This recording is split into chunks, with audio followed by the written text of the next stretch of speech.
Papers तो stages काफ़ी बार पूछे गए हैं, so it is one of the most important topic. There are 4 stages as ma'am told. Mine is sensory stage. Now sensory motor stage, इसको हम infancy भी मान सकते हैं. It is 0 to 2 years. 0 to 2 years का जो एक बेबी का टाइम स्पैन होता है उसको हम infancy, sensory motor stage as well as transitional period, इन तीनों नाम से जान सकते हैं. ये जो एक स्टेज है उसको भी 6 सब पार्ट्स में डिवाइड किया गया है. Month month month different 6 parts में इसको डिवाइड किया गया है. अब सबसे पहले इसको ट्रांजिशनल क्यों कहा जाता है? ट्रांजिशनल, अगर हमने सबने हमारे आसपास एक बच्चे को बड़ा होते देखा है, तो अगर आप देखोगे तो एक बच्चे की स्लीप साइकिल एवरी 15-20 डेज पे चेंज होती रहती है. उसका स्लीपिंग जो साइकिल होता है वो चेंज होता है. उसी तरह से बहुत सारे चेंजेस आते हैं, ट्रांजिशनल यानी कि चेंजेस. तो 0 से लेके 2 साल तक का जब बच्चा होता है उसमें काफी सारे चेंजेस आते रहते हैं, इसलिए इसको ट्रांजिशनल चेंज कहा जाता है, ट्रांजिशनल पीरियड कहा जाता है. दूसरा अगर देखने जाएं तो बच्चा जो है वो इंटरैक्ट करने की और एडजस्ट होने की कोशिश करता है. स्टार्टिंग के 3 महीने होते हैं बच्चे के, उसमें उसे ज्यादा कुछ बोलना या करना नहीं आता, पर वो रिएक्शंस देता है, वो हंसता है, वो अलग अलग फेसेस बनाता है, ऐसे करता है. लेकिन 3 महीने के बाद वो धीरे धीरे एक एक चीज बोलने की कोशिश करता है, एक एक वर्ड बोलने की कोशिश करता है. तो वो आसपास के एनवायरनमेंट के साथ अडेप्ट करने की कोशिश करता है. और उसका कॉग्निटिव स्ट्रक्चर कि उसे आइडल बैठना नहीं पसंद, मतलब उसे ऐसे शांति से या चुपचाप बैठना नहीं पसंद. अगर आप किसी छोटे बच्चे को 2 महीने के 3 महीने के बच्चे को देखोगे तो वो कुछ ना कुछ नोट कर रहा होगा, या बातें चाहिए, कोई एक ऐसा इंसान चाहिए जो उसके साथ कंटिन्यूअस बातें करता रहे. तो ये सारी कैरेक्टरिस्टिक्स हुई. अब इसका सब डिविजन देखते हैं. 0 से लेके 1 मंथ तक का जब बच्चा होता है तो सबसे पहले उसमें इनहेरिटेड कुछ सर्टेन पावर्स होती हैं, वो हमें दिखती हैं, जो उसे प्रीनेटल स्टेज में, प्रेगनेंसी पीरियड में जब वो इन वूम्ब होता है तो तब उसे जो चीज़ें मिली होती है वो 1 महीने में दिखाई जाती, उस 1 महीने में दिखती है. और दूसरा वो कुछ ना कुछ आइडेंटिफाई, कुछ ना कुछ देखने की कोशिश करता रहता है. तो ये 2 कैरेक्टरिस्टिक्स है 0 से लेके 1 मंथ तक की. फिर 2 मंथ से लेके 4 मंथ तक का जब बच्चा होता है तो वो अलग अलग चीजों पे रिएक्ट करने की कोशिश करता है. जब कुछ ना कुछ आसपास होता है एक्टिविटी, उसके ऊपर वो रिएक्ट करने की कोशिश करता है और रियलाइज करता है, चीजों को समझने की कोशिश करता है. फिर है 5 से लेकर 10 मंथ तक, तो बच्चा कॉपी करता है. अगर आपने देखा होगा, मेरी पर्सनल अभी ही छोटी बहन, मतलब एक बहन, वो छोटी है तो वो बड़ी हो रही है, इस स्टेज में है वो, फिलहाल 1.5 ईयर की है. तो आई हैव सीन हर कि जब वो 5-6 महीने की हुई तो हम उसके सामने टंग निकालते थे ना, तो वो भी टंग निकालती थी. तो वो धीरे धीरे कॉपी करने की कोशिश करता है, मतलब उसे वो चीज़ समझ आती है कि अब मुझे कॉपी करना है. और उसके साथ साथ उसकी अंडरस्टैंडिंग जो है वो धीरे धीरे डेवलप होती है. उसके बाद है 11 और 12 महीने का, मतलब जब बच्चा 1 साल का होने को आता है तो आप एक चीज देखना कि उसे परमानेंस का कंसेप्ट समझ आता है. परमानेंस यानी खुद का, आप बच्चे के टॉयज ले लेना, या आप उसको ऐसे खाली बोलना कि ये टॉय लेके मैं जा रहा हूँ, आप दरवाजे तक भी नहीं पहुंचोगे उससे पहले वो रोना शुरू कर देगा. तो ये कंसेप्ट उसको समझ आता है कि ये चीज मेरी है, खुद का परमानेंस, और चीजें जो है वो रियल में है, वो चीज उसे समझ आने लगती है जब वो 1 साल तक का होने लगता है. उसके बाद है 13 से लेकर 18 मंथ का, तो वो आसपास की चीज़ों को समझने की और ज़्यादा अच्छे से कोशिश करता है. और धीरे धीरे वो उसका माइंड इतना डेवलप होता है कि वो अपने टॉयज को तोड़ना, उसे डिटैच करना, फिर वापस असेंबल करना, ये सारी चीज़ें उसे समझ आने लगती है. और अरेंज करना, फेंकना, अगर आप उसको पूरा टॉय बास्केट दोगे तो वो पूरा एक साथ उल्टा देगा, फिर एक एक करके उसमें अंदर सब भरेगा. ये सारी चीज़ें 1 साल के बाद उसमें होना शुरू होती है. और लास्ट स्टेज जो है 18 से लेकर 24 मंथ्स तक का, तो उसमें थिंकिंग एबिलिटी डेवलप होना शुरू हो जाती है जब तक वो 2 साल का होता है. साथ साथ वो आसपास के लोगों का रिएक्शन नोटिस करने लगता है और बिहेवियर नोटिस करने लगता है. अब मेरी जो बहन है वो 1.5 ईयर की हुई है, तो अब वो धीरे धीरे, हम ऐसे सैड वाला फेस बनाते हैं तो वो सॉरी बोलती है. कभी कभी हम उसकी बात नहीं मानते तो वो गुस्सा होकर रूठ जाती है. अलग अलग बच्चों का रूठने का पैटर्न होता है. एक बहन थी, जब वो छोटी थी वो कोने में जाके बैठ जाती थी, दिस शोज कि वो गुस्सा थी. अभी जो बहन छोटी है वो उल्टी लेट जाती है अपने पेट के बल, तो वो दिखाता है कि वो सैड है. तो इस तरीके से हर एक बच्चा अपना बिहेवियर खुद का भी डेवलप करता है और आसपास का भी बिहेवियर समझने की कोशिश करता है जब तक वो 2 साल का होता है. So this was sensory motor stage. Thank you.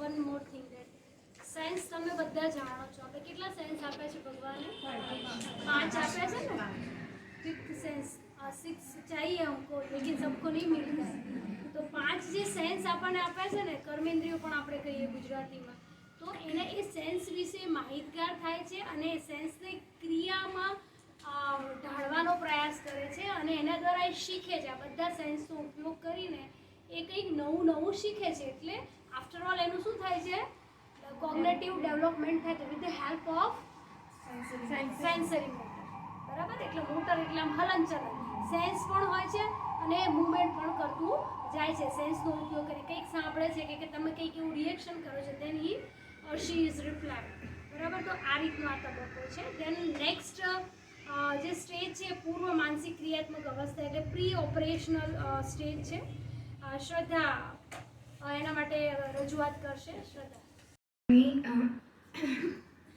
Chandni explained us sensory stage, which is 0 to 2 years, and the next stage is pre-operational stage, which is from 2 years to 7 years. So this stage is like very delicate and very fragile age for a child. He is not physically or mentally or emotionally developed yet, but he is developing, his body is developing. And Jean Piaget has given some characteristics like what child of this age group physically and mentally feels at this age from 2 to 7. So the children of 2 to 7 years, they cannot think logically. They are, because their mind is not that developed yet. They cannot think logically, but with the help of signs or symbols, like when we show them toys or when we show them chocolate wrapper, even if it's empty, so they recognize those things. Then the presence of fickle instincts means chanchalta. They cannot be steady, like they cannot sit steadily for a long time, right? And then the others point of view, because they haven't developed their point of view also, so they only think of themselves. मुझे ये चाहिए, सब मेरी मतलब everyone should obey my decisions, right? Then curiosity development. Curiosity in the sense they want to know everything. Ki what is that? Why my mother is doing like that, or why my father is behaving like that, or if they have younger or elder siblings, so why he or she is behaving like that, what they are doing. So they are observing everything. Their observing skills is developing in this stage from 2 to 7 years. And also the curiosity, they ask questions frequently and we have to answer carefully and patiently. Then another thing is decentering. Decentering means like as adults we can see, like हम सभी dimension में देख सकते हैं, they cannot. So they have difficulty in seeing more than one dimensions. This is called decentering. And then another is seriation. Seriation means the lack of ability to classify objects. They cannot classify what is good or what is bad for them. They haven't developed that understanding yet. For example, when I was child, I played with a blade. So I still have that mark here. It's not gone yet. So like 4 to 5 years, it's just I was playing with the blade and I cut myself. So that is the child. That is the stage of 2 to 7 years. We cannot classify what is good or what is bad. And that's why the children of this age, 2 to 7 years, or even younger than this, they should constantly observed by elders. Otherwise, they may harm themselves. And the positive point of this age, this period, is because the curiosity and the observing skills are developing in this stage from 2 to 7 years. So we can teach them more effectively according to their curiosity and according to their observing skills, with objects and with activities, with playing games. We can teach them in lightly way. So their mind is adopting rapidly in this age group. So this was the pre-operational stage given by Jean Piaget. As you all know that you have experienced yourself also in this stage, and also your siblings, તમારા ભાઈ બહેનો છે એમને, અને તમારા kids પણ હશે ઘણા અહીંયાથી છે મધર્સના. તો બાળકોને પણ આપણે ઓબ્ઝર્વ કરીએ છીએ, they are just like a blank slate, પૂરી સ્લેટ જેવા છે. આપણે જેવું એમની અંદર ઇનપુટ આપીશું ને એવું જ આઉટપુટ મળશે. આપણને એવું થાય કે આપણા બાળકો કેમ માનતા નથી આપણું, પણ દે આર ઓબ્ઝર્વિંગ અસ. હા, તમે તમારા પેરેન્ટ્સથી કેટલા લોયલ છો, તમે કેવું કરો છો, આટલો બધો મોબાઈલ જુએ છે. તો હું તો સૌથી પહેલાં એનું રીઝન તો એની મા બાપને જ કહું છું કે એ જુએ છે એટલે જ એ જુએ છે તમારા બાળકો. સો જેવું આપણે કરીશું ને એવું એ ફોલો કરશે. અને એને બંધ કરાવવા માટે સૌથી પહેલાં આપણે બંધ કરવું પડશે જે પણ કામ, કે ખોટું વર્તન છે, નેગેટિવ આસ્પેક્ટ છે, એ બંધ કરવા માટે સૌથી પહેલાં એઝ અ પેરેન્ટ તરીકે, એઝ અ ટીચર તરીકે આપણે પંક્ચ્યુઅલ થવું પડશે. નિયમિતતાના એના ગુણો ડેવલપ કરવા છે તો આપણે પણ નિયમિત બનવું પડશે. એઝ અ પેરેન્ટ તરીકે આપણે પણ બધું જ કંઈ જે પણ આપણે વાત કરીએ છીએ, બોલીએ છીએ, the tone of our speaking, વાત કરવાની, બીજા સાથે કેવી રીતે આપણું વર્તન છે, બધું જ એ લોકો ઓબ્ઝર્વ કરે છે અને એવી રીતે જ એનું ડેવલપમેન્ટ થાય છે. તો આ ખાસ આ વાત ધ્યાનમાં લેવાની. અને આજે શ્રદ્ધાએ બહુ સરસ એનું પોતાનું પણ એક્ઝામ્પલ આપ્યું કે કેવું થાય કે જ્યારે બ્લેડની એને ખબર નથી કે એનાથી શું થશે એને, તો આ વસ્તુ એ લોકો કરે જ છે. મેં તમને પહેલાં પણ કીધું કે સીઝરની વાત કરી હતી, નીડલની વાત કરી હતી. તો ફ્રીડમ આપવાની, વાગશે તો મૂકી દેશે, પણ એને જો શીખવું જશે ને તો ફરીથી એવું પાડશે, બરાબર. પણ બિલકુલ એને પછી કંટ્રોલમાં રાખશું તો એ શીખશે જ નહીં. એના માઇન્ડમાં એક ડર બેસી જશે કે આને તો ના જડે, સાયકલ ચલાવવા જઈએ તો પડી જ જવાય, સાયકલ ના જ ચલાવે, સ્કેટિંગ તો મારાથી નહીં જ થાય. સો એવું માઇન્ડમાં એવું બેસાડવાનું નથી, અને એમાંથી બહાર કાઢવાનું છે. આ વસ્તુ શીખવાની છે. પડીશું તો સાયકલ ચલાવતા આપણને આવડવાનું છે. એટલે એવી રીતે આ બહુ સરસ અને ઇમ્પોર્ટન્ટ સ્ટેજ છે બાળકની અંદર ડેવલપ કરવા માટેનું. બધી જ કોગ્નેટિવ આમની મગજનો વિકાસ ત્યાં થતો હોય છે, અને એની અંદર આપણે જે પણ ઇનપુટ કરવું હશે એ સારી વસ્તુ કરી શકીએ છીએ. ત્યાર પછી આવે છે કોન્ક્રીટ ઓપરેશનલ સ્ટેજ. મૂર્ત માનસિક ક્રિયાત્મક અવસ્થા છે. શ્રેયા પ્રેઝન્ટ કરશે. Shreya. As my fellow friends Chandani and Shraddha have already discussed about the first two stages, and here I am to present the third stage, concrete operational stage. In Gujarati we can say that મૂર્ત માનસિક ક્રિયાઓનો તબક્કો. મોટાભાગે આ તબક્કો મિત્રો 7 થી 11 વર્ષના જે બાળકો હોય છે એની અંદર તમને જોવા મળતો હોય છે. આ તબક્કાની અંદર એનો ભૌતિક વિકાસ થતો હોય છે, અને ભૌતિક વિકાસની અંદર પણ આપણે જે મુખ્ય વાત અહીંયા કહેવામાં આવી છે મૂર્ત માનસિક ક્રિયાઓ. મૂર્ત માનસિક ક્રિયાઓ એટલે એવી ક્રિયાઓ કે જે દેખાય છે, જે સમસ્યાઓ તમે એ બાળકને આપો છો અને જે એને દેખાય છે સમસ્યાઓ દેખીતી રીતે, એ બધી જ એ સોલ્વ કરી શકે છે. જે નથી દેખાતી એ નથી કરી શકતો. એટલે અલગ અલગ એવી ઘણી બધી એમની સમસ્યાઓ હોય છે કે જે સોલ્વ કરી શકે છે. જેમ કે તમે જોઈ શકો છો કે આપણા જે અભ્યાસક્રમની અંદર 7 થી 11નો જે અભ્યાસક્રમ છે એની અંદર એવી ક્રિયાઓ દ્વારા બાળકોને શીખવવાનું છે આપણે કે જેની અંદર એ લોકો સમસ્યાઓને સામે જોઈ શકે છે. બે વસ્તુઓનું કમ્પેરિઝન કરવું, ક્લાસિફિકેશન, વર્ગીકરણ કરવું. તો એ વર્ગીકરણ કરવા માટે હવેની એજમાં સક્ષમ છે. કોઈ પણ બે વસ્તુ આપેલી હોય એ જાડી છે કે પાતળી છે. જેમ કે આપણે ઘણી વખત આપણે બુક્સમાં પણ એ લોકોની બુક્સમાં પણ હોય છે કે આ વસ્તુ છે, મોટી છે, નાની છે, લાંબી, ટૂંકી. તો આ વસ્તુ એ જોઈ શકે છે, મૂર્ત સ્વરૂપે જેને જોઈ શકે છે. તો એ માનસિક ક્રિયા કરીને એ સમસ્યા જે છે, જે આપણે ક્વિઝ આપીએ કે કોઈ પણ ક્વેશ્ચન કરીએ તો એનો એ સોલ્યુશન લઈ આવી શકે છે મૂર્ત રૂપે. આવા ઘણા બધા અલગ અલગ કઈ સમસ્યાઓ છે એના વિશે જો આપણે ખ્યાલ મેળવીએ તો બાળક છે એ સમગ્ર અને ભાગનો ખ્યાલ અલગ કરતા શીખે છે કે હોલ શું છે અને એમાંથી એક પોર્શન અલગ કાઢી લો તો આપણે એને શું કહી શકાય. એટલે એના માઇન્ડમાં એક ખ્યાલ ક્લિયર થાય છે કે આખો પિઝા શું છે, એમાંથી એક પાર્ટ કાઢી લીધો છે તો આ એનો અલગ ભાગ છે, એને ખ્યાલ પડે છે. એવી જ રીતે તમને ખબર હોય તો નાના બાળક હોય અંડર 5 to 6 years હોય તો એને આપણે કહી શકીએ કે કોઈ એક બોટલ છે એની અંદર તમે પ્રવાહી કોઈ પણ ભર્યું છે અને એ જીદ કરે છે કે મારે જોઈએ છે, તમે એવું શું કરશો કે એને ટ્રાન્સફર કરીને કોઈ બીજી બોટલમાં કે એની વસ્તુ આપશો તો એને ખ્યાલ નથી આવતો કે સેમ વસ્તુ મને ખાલી ઉપરનું જે બોટલ છે ચેન્જ કરીને આપી છે. આપણે એને થમ્સઅપ નથી આપવું તો પાણી આપવું છે તો તમે ચેન્જ કરીને આપશો ને તો એને ખ્યાલ નહીં પડે. એ બોટલ જોઈને સમજી જશે કે અચ્છા એ જ છે. પણ 7 થી 11માં તમે જ્યારે આવો છો અને મૂર્ત ક્રિયાઓ જ્યારે આ બાળકના મનમાં થાય છે તો એને હવે ખ્યાલ પડે છે કે આ પ્રવાહીએ ફક્ત આકાર બદલ્યો છે, અંદરનું પ્રવાહી છે એ જ છે. એટલે આ જે વિકાસ થાય છે ને એ 7 થી 11 વર્ષમાં થાય છે. હવે તમે એવું નહીં કહી શકો કે ના સેમ વસ્તુ છે, કારણ કે હવે એને ખ્યાલ પડવા માંડ્યો છે. નેક્સ્ટ છે સંખ્યાના સમાન સમૂહોનો ખ્યાલ. એટલે કે એક જ ક્લાસ હોય, એમાં ઘણા બધા બાળકો બેઠા હોય અને 5 કે 6 ના ગ્રુપ હોય, વસ્તુઓ છે કે એના ગ્રુપ હોય, તો એને ડિફાઇન કરી શકે છે. એટલે કે અલગ અલગ વસ્તુઓ છે, એની સંખ્યા કઈ રીતે અલગ અલગ છે, ગ્રુપ કઈ રીતે પડે છે, તો એ સામે તમે એને કહો કે આ 5 માં વહેંચી દો તો એને ખ્યાલ પડશે. એટલે એ વિકાસ છે એ 7 થી 11 વર્ષમાં થાય છે.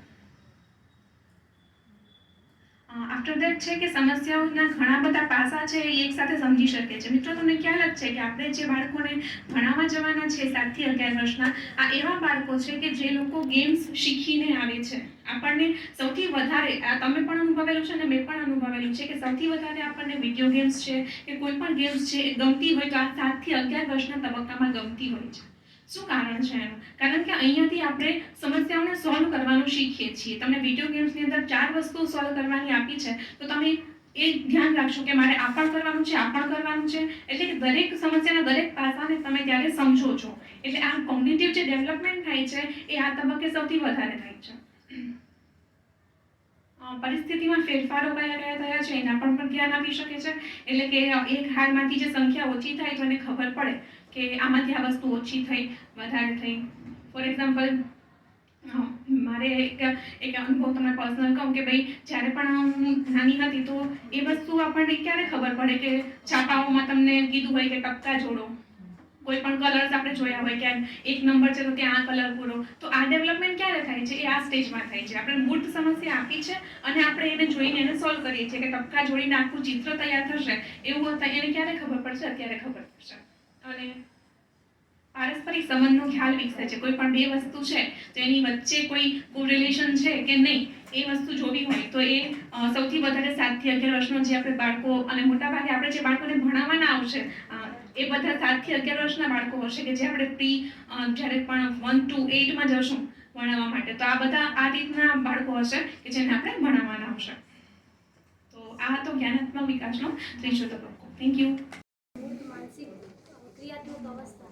આમ તો આપણે મેક્સિમમાં શીખ્યા છે મૂર્ત પરથી અમૂર્ત શીખ્યા છો ને તમે, કે જોયેલી વસ્તુઓ પરથી ન જોયેલી વસ્તુ કે અજાણી વસ્તુ પર આપણે બાળકને લઈ જવાનું છે, વિદ્યાર્થીને. એટલે એ અવસ્થા એવી મૂર્તવાળી છે કે જોઈને જ બધું સમજે છે ત્યાં. અને આપણે પણ એક્સપિરિયન્સ કર્યો હશે આપણી લાઈફની અંદર. અને અત્યારની જનરેશન તો બહુ ટેકનો સેવી છે અને એડવાન્સ છે. તમે એમ પૂછો ને કે ફોનના કયા મોડલ સારા આવે છે, બરાબર, તો એ તરત કહેશે આ લેવાનું, આ નહીં લેવાનું, તમે કેમ આ નથી વાપરતા? આપણને એવું કહ્યું આપણા બાળકો, તું કેમ આ ફોન નથી વાપરતી, મને તો આ બહુ ગમે છે. એટલે એ લોકોને ખબર છે અત્યારે માર્કેટમાં કયા વિડીયો ગેમ્સ અથવા તો ગેમ્સ પ્રચલિત છે. આવી નાની નાની ઘણી બધી એમને ઇન્ટરેસ્ટેડ જે ફેક્ટ્સ છે, માહિતી છે, એમની પાસે બહુ સારી હોય છે અને એમાં એ લોકો માહિર પણ હોય છે. એટલે એ જે નોલેજ છે, એનો વિકાસનો જે તબક્કો છે, એ પ્રમાણે એઝ અ પેરેન્ટ તરીકે અને શિક્ષક તરીકે આપણી ભૂમિકા એવી છે કે એને એવી સમસ્યાઓ આપવાની. હું તો કહું છું કે એવું ખરીદી કરવા મોકલો તમારા બાળકને અથવા તો સ્કૂલના બાળકને કે ભાઈ આ લઈ આવવાનું છે, રૂપિયા આપો, ચાલો ગણતા શીખતું, કેટલા પૈસા પાછા, દૂધ લઈ આવો, છાશ લઈ આવો, નજીકની શોપ હોય ને ત્યાં મોકલવા. તો એ અત્યારથી ટ્રેન થાય, એને પણ ખબર પડે કેટલા રૂપીઝ આવશે. મેં તને 50 રૂપીઝ આપ્યા, મારે એક થેલી દૂધ કે એક થેલી છાશ જોઈએ છે, કેટલા રૂપીઝ પાછા આવશે? તો કેલ્ક્યુલેશન કરવાની એની સ્કિલ ડેવલપ થાય. This is a practical example, બરાબર. તો એને જોઈ શકે છે, મનીને પૈસાને એની હાથમાં જ છે, એને જોઈ શકે છે ને આટલા એને આપવાના છે. સો એ કોન્સેપ્ટ એના ક્લિયર થઈ જશે. તો આવી રીતે બહુ સારી રીતે એની જે અવસ્થા છે અથવા ડેવલપમેન્ટ એનું આપણે સારી રીતે કરી શકીએ છીએ. આગળની છે જે સ્ટેજ છે ઔપચારિક માનસિક ક્રિયાત્મક તબક્કો, જે છે formal operational stage. Hetal present કરશે. વાત કરી એનો છેલ્લો તબક્કો છે ઔપચારિક માનસિક ક્રિયાત્મક તબક્કો. આ તબક્કામાં જે અગાઉ 11 વર્ષ પૂર્ણ કર્યા, 11 થી 15 વર્ષ સુધીના બાળકોનો સમાવેશ થાય છે. તો આ જે બાળકો છે એમાં જીન પિયાજેએ એના ઉપર એવું કીધું છે કે આ ઉંમરના જે બાળકો છે તે ખૂબ વિકાસનો, વિચારની દૃષ્ટિએ વિકાસનો તબક્કો છે. તો જીન પિયાજે આ તરુણો કે આપણે એને 11 થી જે 15 વર્ષ છે એ તરુણો કહીશું. તો તરુણો પર કેટલોક એને રિસર્ચ કર્યા છે કે પોતાના જે ક્લિનિકલ મેથડ દ્વારા એને ભૌતિકશાસ્ત્ર રસાયણશાસ્ત્ર અને અન્ય શાસ્ત્રોની મદદથી જે તરુણોને કોઈ એક સમસ્યા આપી દેવામાં આવે છે. આ સમસ્યા ઉપરથી તેને કહેવામાં આવે છે કે તમે જે અમુક સાધનો અને એવા જે કોઈ વસ્તુ આપી દેવામાં આવે છે કે એ વસ્તુઓ કઈ રીતે કામ કરે છે અને તે સમસ્યા ઉપરથી તેને ઉકેલ લાવવાનું કહેવામાં આવે છે. આવી સમસ્યાઓ આપવામાં આવે છે અને દરેક તરુણ જે છે પોતાની દ્રષ્ટિએ વિચાર કરશે. તો એના ઉપરથી જીન પિયાજેએ જુદા જુદા તારણો કાઢ્યા છે. એમાં પહેલું છે કે તેની વિચાર શક્તિ વધુ વિકસે છે. તો આ જે સમયગાળો છે 11 થી 15 વર્ષનો ગાળો, તો તેના વિચાર જે બહુ લવચિક હોય છે, ખૂબ જ ઝડપથી ગમે તે વિચારી લેતા હોય છે અને એનો વિચાર એટલો ઝડપી ને સુદૃઢ હોય છે કે તે કોઈ પણ સમસ્યા કે પડકારો આવે છે એનો ઝડપથી ઉકેલ લાવી દેતા હોય છે. બીજું છે કે તે વિચાર માટે તેની વધુ નક્કર કે મૂર્ત અનુભવની જરૂરિયાત રહેતી નથી. તો પોતે જે વિચારે છે તેના કોઈ અગાઉથી કોઈ અનુભવ હોતો નથી, કારણ કે આપણને ખબર છે કે 11 વર્ષ સુધી તો એ જે બાળક શીખે છે, પરંતુ જે 15 વર્ષ સુધી તરુણ થઈ ગયો એટલે એનામાં કંઈક થોડીક વિચાર શક્તિ આવી ગઈ હોય છે. તો એટલા માટે જે એને કોઈ અગાઉ મૂર્ત કે અનુભવની જરૂર રહેતી નથી, તો તે કોઈ પણ દ્રષ્ટિએ વિચારી લે છે અને એના દ્વારા તે નક્કર અનુભવ હોય એના ઉપરથી કોઈ પણ નિર્ણયો લઈ શકે છે અને એના બાબતે કોઈ પણ ઉકેલ લાવી શકે છે અને એના જે કંઈ ઉકેલ લાવે છે તે ઉકેલ ઝડપથી લાવી શકે છે અને જે સમસ્યાઓ આવી છે તેનો ચોક્કસ ઉકેલ લાવી શકે છે. ત્રીજું છે પોતે કાર્ય અને પરિણામ અંગે ધારણાઓ ઉત્કલ્પનાઓ રચી શકે છે. તો એને કોઈ એવું સમસ્યાઓ હોય તો એમ જ ધારણા ઉત્કલ્પના રચી શકતા નથી, કે પોતે કોઈ વૈજ્ઞાનિક પ્રયોગ દ્વારા અને ચોક્કસ ધારણા દ્વારા તે નક્કી કરશે અને એ ધારણા દ્વારા તે જે નક્કી કરેલું છે તેનું પરિણામ પણ વૈજ્ઞાનિક રીતે દર્શાવી શકે છે. આગળ છે વૈજ્ઞાનિકતા અને વ્યવસ્થિતતા આવે છે. તો કે આ જે તરુણો જે છે તે પ્રયોગ દ્વારા કોઈ પણ જે નિર્ણય લેશે કે સમસ્યાઓ આવે છે, જે પ્રયોગ કર્યો છે તેના પર, તો વૈજ્ઞાનિક અને વ્યવસ્થિતતાના આધારે એના સંદર્ભે પોતે ગમે તે નિર્ણય આપી શકશે અને સમસ્યા ઉકેલે છે. જેમ કે એને કીધું કે આ વસ્તુ કયા કારણે કેવી રીતે સાધન કામ કરે છે, તો એ જે કંઈ નિર્ણય આપ્યો છે તેનું ચોક્કસ વૈજ્ઞાનિક કારણ આપી શકે છે કે પ્રયોગ કર્યો છે તેના ઉપરથી કારણ આપે છે કે આ પ્રયોગના આધારે તે આવું એના ઉપરથી આવું ફલન થાય છે. છેલ્લું છે કે આડેધડ નિર્ણયો લેતા નથી, પરંતુ પ્રયોગ અજમાયશ કરે છે. આડેધડ નિર્ણયો આપણે જોયું કે આપણે ઘણા કહેતા હોય કે 16 બુદ્ધિ આવે તો આવે, એવી રીતે આ 15 વર્ષ સુધીનો સમયગાળો તે જે કાંઈ નિર્ણયો લે છે તે આડેધડ લેતા નથી. જીન પિયાજે પણ એવું માને છે કે જે તરુણમાં છે 16 વર્ષ સુધીમાં લગભગ જ્ઞાનનો પૂરેપૂરો વિકાસ થઈ ચૂક્યો હોય છે, એટલે જે કાંઈ નિર્ણયો લે છે તે આડેધડ કે મન ફાવે એમ લેતા નથી, પરંતુ એના સામે જે સમસ્યાઓ મૂકી છે એનું કોઈ ચોક્કસ તારણ લાવી અને તે ઉકેલ લાવી શકે છે. તો આવી રીતે આપણે ઔપચારિક ક્રિયાત્મક અવસ્થાઓ જે લઈ, તો બાળકની જન્મથી લઈ અને 15 વર્ષ સુધીની ચારે ચાર આપણે ક્રિયાઓ જોઈ જીન પિયાજે આપી છે. આગળ તેના શું ફલિતાર્થ આવે છે એની વાત આરતી કરશે. Thank you. અવસ્થા તો ફોર્મલ અવસ્થા એવી છે કે જે તમે બધા જ ફેસ કરશો ક્લાસરૂમની અંદર. આ અવસ્થામાં અને એ અવસ્થાના બાળકો જ ખાસ કરીને મૂર્ત અને ફોર્મલ જે છે બંને કોન્ક્રીટ અને ફોર્મલ જે સ્ટેજીસ છે એ તમારે ફેસ કરવાના થશે. અને તરુણાવસ્થા જે એડોલસન્ટ છે આપણે શીખી ગયા છે એની કેવી સમસ્યા હોય અને એનું સમાધાન આપણે કેવી રીતે લાવી શકીએ છીએ એની વાત અહીંયા મૂકવામાં આવી છે. અને જીન પિયાજે પણ એનું ઓબ્ઝર્વેશન બહુ સારી રીતે કર્યું છે અને ત્યારબાદ જ આ સિદ્ધાંતની એમને રચના કરી છે કે શું શું કરી શકે છે એ અવસ્થા તેની અને ક્યાં ક્યાં આપણું ગાઈડન્સની ત્યાં જરૂર છે. અને એટલા માટે જ એ લોકોએ પ્રોજેક્ટ્સ કે એક્સપેરિમેન્ટ મેથડ ને એ બધી એપ્લાય એના ઉપર કરવામાં આવે છે. પ્રોજેક્ટ આપીએ છીએ આમ તો હવે નાના બાળકોને સેલ્ફ ફાઇનાન્સ સ્કૂલો આપે છે, પણ પ્રોજેક્ટનું જે પરફેક્ટ જે છે મેથડ એ આ લોકો માટે હું તો કહું છું કે પરફેક્ટ છે કે જાતે કંઈક કલેક્ટ કરી અને એમનો મેન્ટલ ડેવલપમેન્ટ કરી અને જે પણ કામ સોંપવામાં આવે છે બહુ નિષ્ઠાપૂર્વક નિભાવે છે.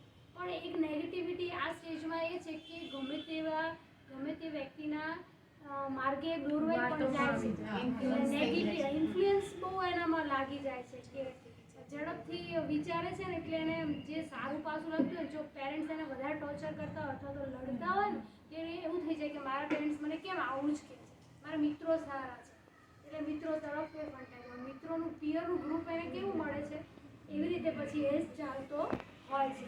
એટલે પરફેક્ટ મેચ્યોરિટીના અભાવના કારણે થોડીક લિમિટેશન છે. અદરવાઇઝ જો એને સાચી અને સારા માર્ગદર્શન મળે તો ચોક્કસથી જે એનું ભવિષ્ય છે બહુ ખૂબ ઉજળું આપણે બનાવી શકીએ છીએ.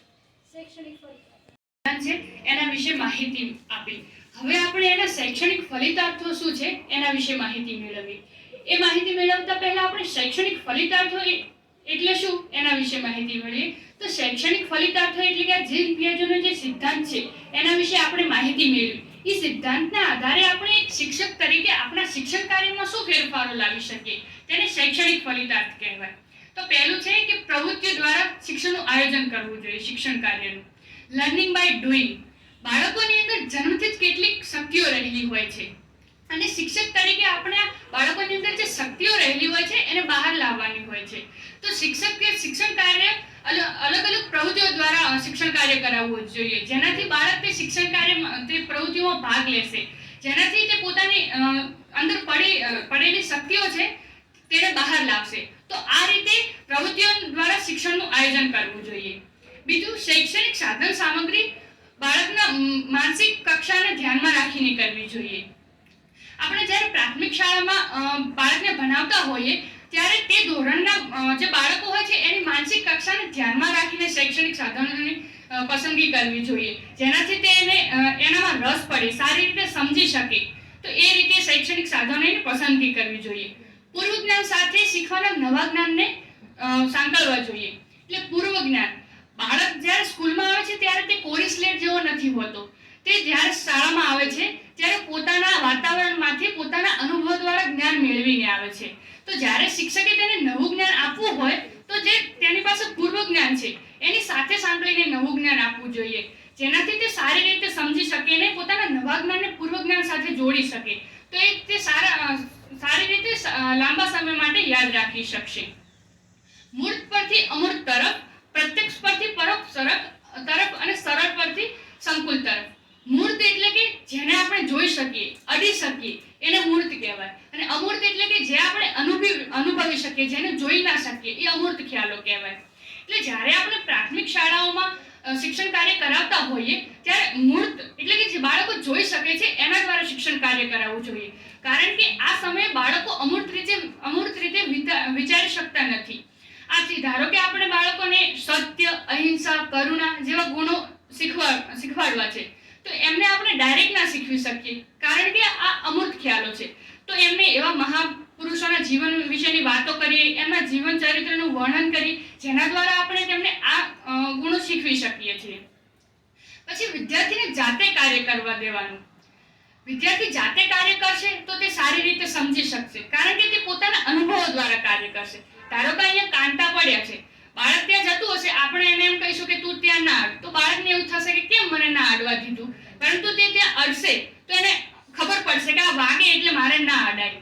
તો એને અનુભવ થયો. શિક્ષકે માત્ર બાળકના ગાઈડ અને મિત્ર બનવાનું છે અને તેને પોતાની જાતે કાર્ય કરવા દેવાનું છે. શિક્ષક જે શીખવે છે વિદ્યાર્થીને એને સમયાંતરે પુનરાવર્તન અને દઢીકરણ કરાવવું જોઈએ. અને બીજું છે કે બાળક અનુકરણ દ્વારા વધારે શીખે છે, આથી તેને આદર્શ વાતાવરણ પૂરું પાડવું જોઈએ. આપણે પણ જોયું છે કે બાળક શિક્ષકનું અનુકરણ વધારે કરતો હોય છે, જેવી રીતે શિક્ષક કરતો હોય એવી રીતે એમ કે અનુકરણ કરતો હોય છે. તો શિક્ષકે વિદ્યાર્થીની સમક્ષ એક આદર્શ રોલ મોડલ બનવાનું છે, અને વિદ્યાર્થી અનુકરણ દ્વારા વધારે શીખતો હોવાથી વિદ્યાર્થીઓ સમક્ષ એવા મહાપુરુષોના જીવન વિશેની વાતો કરવી જોઈએ, એના જીવન ચરિત્રનું વર્ણન કરવું જોઈએ, જેનાથી બાળક તેનું અનુકરણ કરીને સારું એવું બાબતો શીખી શકે.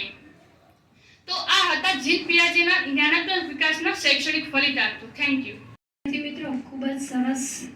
જો આખો સિદ્ધાંત મેં તો કંઈ કર્યું જ નથી, તમારા મિત્રોએ જ તમારામાંથી જ અહીંયા આવીને એમને પ્રેઝન્ટ કર્યું છે. મને એવું લાગે છે, આશા છે કે તમને આ મેથડ ગમી હશે અને તમે પણ ભવિષ્યમાં એપ્લાય કરશો જ વિદ્યાર્થીઓ સમક્ષ. અને ખાસ કરીને જે મિત્રો અહીંયા પ્રેઝન્ટેશન માટે આવે છે ને એમને પરીક્ષા વાંચવાની જરૂર નહીં પડે. જીન પિયાજેનો સિદ્ધાંત એમને તો તૈયાર થઈ જ ગયો છે. બેઠેલા મિત્રોને ક્યાંક કદાચ કાચું પાકું રહી ગયું હશે તો ખાલી વાંચશે એક વખત તો આઈડિયા મળી જશે. એટલે બહુ સરસ છે. હવે ઓપન ક્વેશ્ચન છે, કોઈને પ્રશ્નો હોય તો પૂછી શકે છે. હા. એમણે છેલ્લે શૈક્ષણિક ફલિતાર્થમાં કીધું કે વિદ્યાર્થીની ઉંમર પ્રમાણે શૈક્ષણિક સાધનો વિકસાવવા જોઈએ. તો એનું ઉદાહરણ આરતી બોલો. કે આપણે મોટા ધોરણમાં બાળકોને ભણાવતા હોઈએ તો એમની સામે એવા કાર્ટૂનવાળા કે એવા ચિત્રો એવી રીતે ના પ્રસ્તુત કરવા જોઈએ. તો મોટા ધોરણ માટે એવી રીતે ના કરી શકે, પરંતુ નાના ધોરણમાં આપણે જ્યારે બાળકોને ભણાવતા હોઈએ ત્યારે એવા ચિત્રો, એવા રસપ્રદ કાર્ટૂનવાળા કે એવા એમને બતાવીએ તો એ સારી રીતે એમને રસ પડે અને સારી રીતે સમજી શકે. પીપીટીથી ભણાવીએ છીએ નાના બાળકોને. જેવી રીતે હું તમને અહીંયા ભણાવું છું કે અંદર લખાણ જ છે. હવે મારે ત્યાં ભણાવવું હોય તો લખાણ તો એ લોકો ધ્યાન નહીં આપે, ત્યારે મારે મોશનવાળા પીપીટીસ બનાવવા પડશે કે કાર્ટૂન કેરેક્ટર્સ બોલે એવા, અથવા તો વિડીયો ક્લિપ્સ લઈને હું જાઉં ને તો એ વધારે ઇફેક્ટિવ બને. એટલે એ જ પ્રમાણે વય કક્ષાને ધ્યાનમાં રાખીને આપણે TLM જો બનાવીએ તો બહુ જ મજા આવે બાળકોને પણ. અને એવી મેથડ્સ પણ તમે એપ્લાય કરી શકો છો, બરાબર. સ્ટોરી ટેલિંગ છે કે આરો સાથે તમે ભણાવો, કે આ અમુક મેથડ એવી છે કે જે હાયર લેવલમાં તમે વધારે એપ્લાય કરી શકો છો. એની વસ્તુ અહીંયા કરો ને તો તમને કંટાળો આવે કે આ શું, અમે નાના બાળકો છીએ. એટલે જેમ જેમ એજ ગ્રુપનું વધારો થાય એવી રીતે મેથડ્સ પણ બદલાતી રહે છે. બીજા કોઈ